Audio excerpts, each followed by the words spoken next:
Hey everyone, my name is Andrew Gawboy, and behind the camera right now we have Donald Bechtel.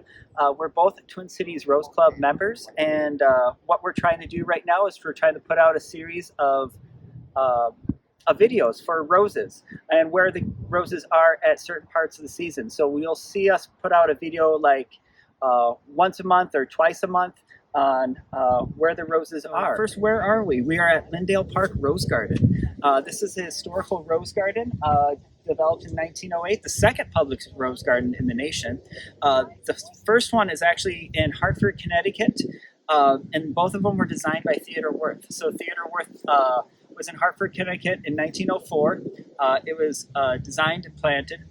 The Minneapolis Park Board made him an offer that he couldn't refuse, and so he moved his whole family out here in 1906. In 1907, he proposed a rose garden in the city of Minneapolis.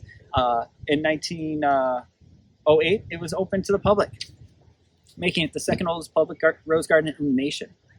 So that's a little bit of the history. Focus right now on Earthsong. As you can see, it has these beautiful ballerina type flowers. This one's a little bit more done, but there's even better ones. Oh, look at that one. That one is just about opening up. It has a nice tight bundle. The reason I bring the attention onto this one is because it's a grandiflora hybridized by Griffith Buck.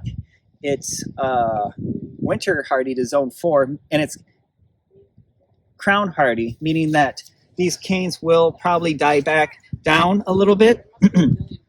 But in the springtime, a lot of new growth will be coming from the base and then growing itself up. And you can see how tall it is just based on where I'm at, at where it grows to at the end of the season. Again, this is just a beautiful grandiflora type rose, and it's the only grandiflora that I really know that's hardy to zone 4. I just wanted to give like a little highlight just to an old-fashioned hybrid tea that I think is still performing very well at this time of the year. This one's called Tiffany, and as you can see here, a beautiful, nice cut flower. It has a wonderfully fruity fragrance to it. Hybridized in 1954 by Lindquist. And yeah, it's still growing nice, tall at this time of year with these beautiful flowers.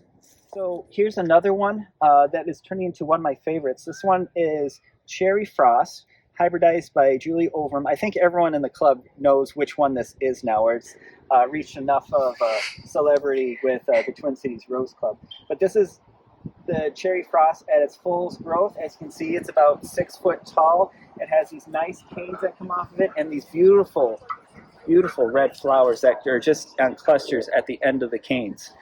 So this one is hardy to zone 3. I think at zone hardy, or it's going to be crown hardy to zone 3, but in a zone 4, zone 5 type winter that we have, you'll see the canes actually overwinter and get some really nice growth on top. And this, a lot of it actually did overwinter from last winter.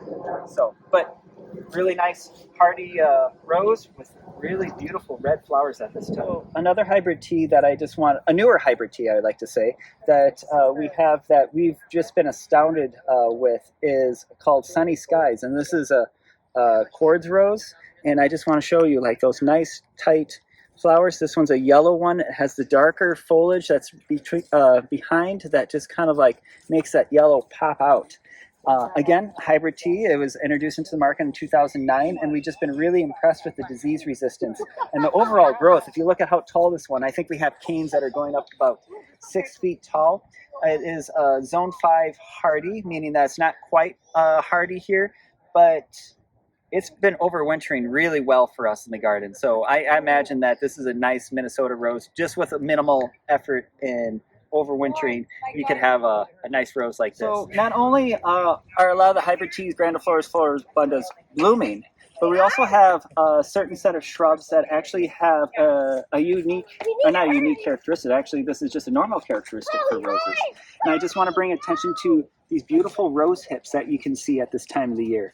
And as you can see, nice red, and this one is fragrant spreader, so it has tiny flowers. Tiny fragrant flowers, and then the tiny fragrant flowers actually turn into these beautiful rose hips.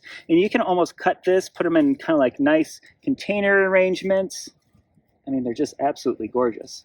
As you can see, they're not very big. There's actually some roses that will actually get bigger hips, but still, it gets so many of them that that's what creates its beauty. And as you can see, just from an overall background, this one grows not too tall, but then it droops over and creates this nice falling effect. And you can see the rose hips are all falling just a little bit, and just creates this beautiful front border, or beautiful rose to a front garden border. One of the things that I like about Lyndale Park, not only does it showcase roses growing on their own, but it also showcases rose growing with annuals and perennials. And, oh, I just want to point this out. Look at that little bee that is hanging off that flower right there. And this is why we plant roses with annuals and perennials, is to bring in all these beautiful beneficial insects. So a couple of them that we have just right here, we have Russian sage that's in the background. We have ageratum that is planted through here. Ageratum's an annual, Russian sage is actually perennial. And then we have some grasses that are toward the back, and the clematis also, to kind of like hide the fence a little bit.